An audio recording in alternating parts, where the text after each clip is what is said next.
시청자 여러분, JTBC 뉴스룸을 시작하겠습니다.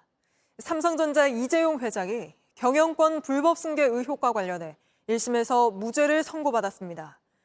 경영권을 물려받기 위해 그룹 내 회사들을 불공정하게 합병했고 이 과정에서 주주들에게 손해를 끼쳤다는 혐의 등으로 재판을 받아왔는데 모두 무죄가 나온 겁니다. 3년 5개월 100차례 넘게 열린 재판에서 검찰은 일관되게 유죄를 주장했지만 법원은 합병에 문제가 없다고 봤습니다. 특히 검찰은 앞서 대법원도 국정농단 사건을 판결하면서 삼성 계열사 간 합병이 경영권 승계를 위한 거라고 인정했다고 주장했는데 1심 재판부는 일단 승계만을 위한 건 아니었다고도 했습니다. 먼저 판결 내용부터 박병현 기자가 보도합니다. 이재용 삼성전자 회장은 크게 두 가지 혐의로 재판을 받아왔습니다. 2015년 경영권 승계를 위해 삼성물산과 제일모직을 부당하게 합병한 것, 이 과정에서 제일모직의 가치를 높이기 위해 삼성바이오로직스의 회계를 부정하게 처리한 혐의입니다. 법원은 오늘 이 회장에게 모두 무죄를 선고했습니다. 재판에 넘겨진 지 3년 5개월 만입니다. 검찰은 재판 과정에서 2014년 삼성미래전략실이 작성한 프로젝트 G 문건을 핵심 증거로 들어왔습니다. 이 문건에 따라 회사가 승계 계획을 만들었고 이 회장에게 유리한 방식으로 합병했다고 본 겁니다. 하지만 법원은 합병으로 주주들이 손해를 입었다고 보기 어렵다며 경영권을 안정화하는 건 주주들에게도 이득이기 때문에 합병 목적이 모두 잘못됐다고 볼 수 없다고 밝혔습니다. 이 회장이 최대 주주인 제일모직에 유리한 비율로 합병을 했다는 검찰 주장도 받아들이지 않았습니다. 검사가 주장하는 손해가 구체적이지 않아 그 자체로 업무상 배임으로 볼 수 없다며 회계법인이 삼성의 요구로 비율을 정했다는 검찰 진술을 재판에서 번복했다는 것을 들었습니다. 삼성바이오로직스의 거짓 공시와 분식 회계 혐의에 대해서도 고의라고 보기 어렵다고 했습니다. 이 회장 측이 주장해왔던 논리를 사실상 모두 받아들인 겁니다. 현명한 판단을 내려주신 재판부께 진심으로 감사드립니다. 법원은 이 회장과 함께 재판에 넘겨진 최지성 전 삼성미래전략실장 등 나머지 13명에게도 모두 무죄를 선고했습니다. JTBC 박병현입니다. 윤석열 대통령이 설 명절을 앞두고 대국민 인사 영상을 찍었는데 여기에서도 김건희 여사는 등장하지 않는 걸로 확인됐습니다. 명절 인사 영상에 김 여사가 빠진 건 이번이 처음입니다. 윤 대통령은 이번 영상에서 참모진과 함께 가수 변진섭 씨의 노래를 불렀다고 합니다. 하예빈 기자입니다. 윤 대통령은 어제 오후 대통령실에서 KBS와 신년 대담을 녹화했습니다. 이후 이관섭 대통령 비서실장 등 일부 참모들과 함께 설 명절 인사 영상도 촬영했습니다. 윤 대통령과 참모들은 합창 형식으로 변진섭의 우리의 사랑이 필요한 거죠 노래도 부른 걸로 전해집니다. 매년 설이나 추석 명절을 앞두고 대통령실은 윤 대통령과 김건희 여사의 영상 메시지를 공개해왔습니다. 어려운 이웃 곁에서 우리 사회를 채워주고 계신 분들께도 깊이 감사드리며 곳곳에 온기가 스며들 수 있도록 늘 함께하겠습니다. 그런데 취임 후 처음으로 명절 인사에 김 여사가 나타나지 않은 겁니다.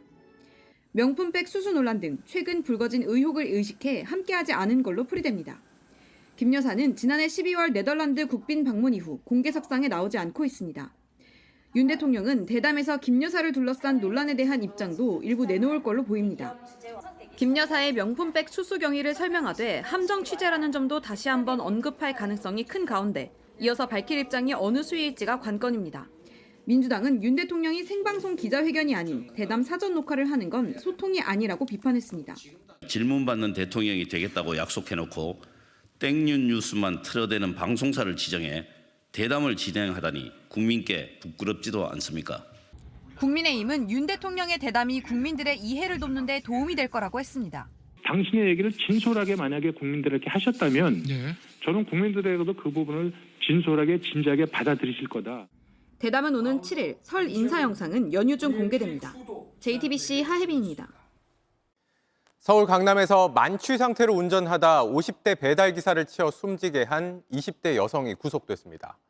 유명 DJ로 알려진 이 여성은 사고 당시 반려견만 안고 있었다는 비판을 받았는데 오늘 취재진 앞에선 피해자를 들이받은 걸 몰랐다고 했습니다. 김지윤 기자입니다. 오토바이 한 대가 달립니다.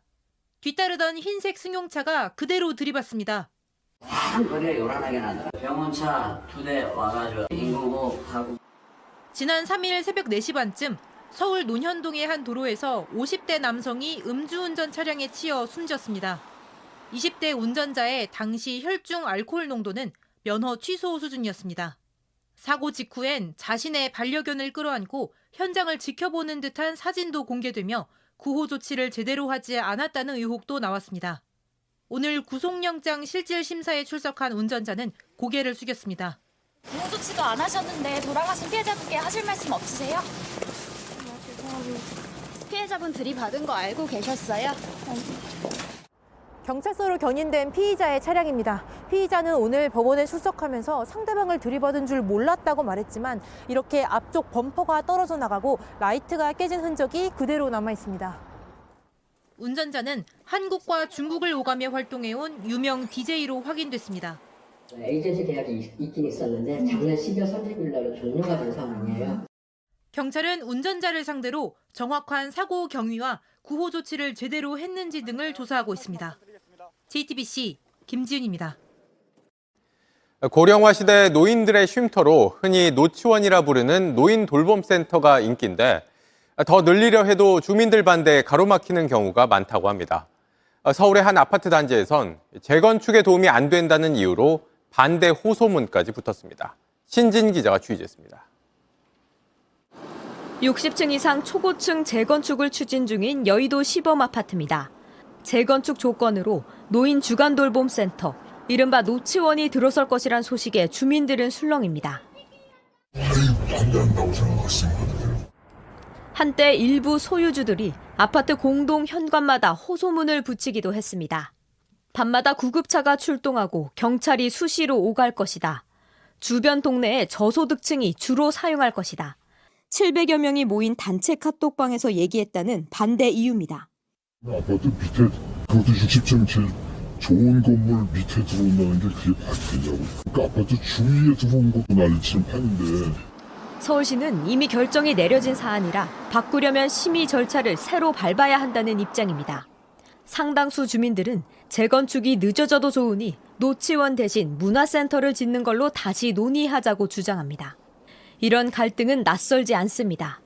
수년 전 송파구 서대문구 등에서도 주민 반대에 설립이 무산되거나 지어놓고도 오랜 기간 문을 못 열었습니다. 하지만 막상 운영을 시작하면 대기자가 수십 명씩 되는 것이 현실입니다. 서울 시내 노인 주간 보호센터는 총 468곳, 1만 4천여 명이 이용할 수 있습니다. 지난해 서울시 65세 이상 노인 인구는 170만 명을 넘어섰습니다. JTBC 신진입니다. 노치원을 둘러싼 갈등이 오해에서 비롯됐다는 지적도 나옵니다. 노치원을 주로 저소득층이 이용한다거나 노치원 때문에 야간에 구급차가 수시로 오가게 될 거라는 게 주민들 주장인데 이게 맞는 얘기인지 계속해서 신진 기자가 짚어드립니다.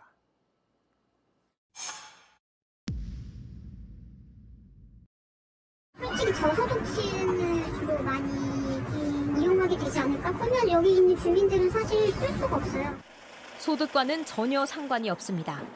노인성 질환이나 치매로 장기 요양 등급을 받은 65세 이상이면 누구나 다닐 수 있습니다. 우리가 매달 내는 건강보험료에는 장기 요양 보험료가 포함되어 있기 때문입니다. 돈이 많든 적든 누구나 병원에 가면 의료보험 혜택을 받는 것과 같은 개념입니다. 안녕하세요. 천천히 내려오실게요, 어르신. 센터에서 아침마다 데리러 와 오후에는 귀가시킵니다. 간호사가 건강 상태를 점검하는 것으로 일과를 시작하고 무료하지 않게 다양한 일정이 이어집니다. 오후에 꼭 1시간씩 미술 그리는 게 난 좋더라고. 집에 있는 것보다 재밌지. 친구를 만들고 고민 상담도 합니다. 이날 이때까지 서울대학교까지 보내고 얼마나 잘하셨어. 고맙습니다. 이 얘기 많이 해주세요, 따님한테. 우리 딸 사랑한다 이렇게. 말 그대로 노인들의 유치원입니다.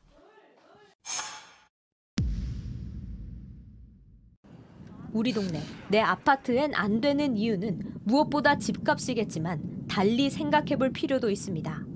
내년이면 국민 5명 중 1명이 노인인 초고령 사회로 진입합니다. 초고령 사회에서는 이런 데이케어 센터나 장기요양 시설들이 있는 곳으로 집을 찾는 그런 경향이 앞으로 되지 않을까. 앞으로는 기피 시설이 아니라 그 반대가 될 가능성이 크다는 게 전문가들의 분석입니다. JTBC 신진입니다. 안녕하세요. 뉴스룸 앵커 최재원입니다. JTBC 뉴스룸을 시청해주신 여러분 고맙습니다. 더 많은 소식은 JTBC 뉴스 채널에서 만나보시기 바랍니다.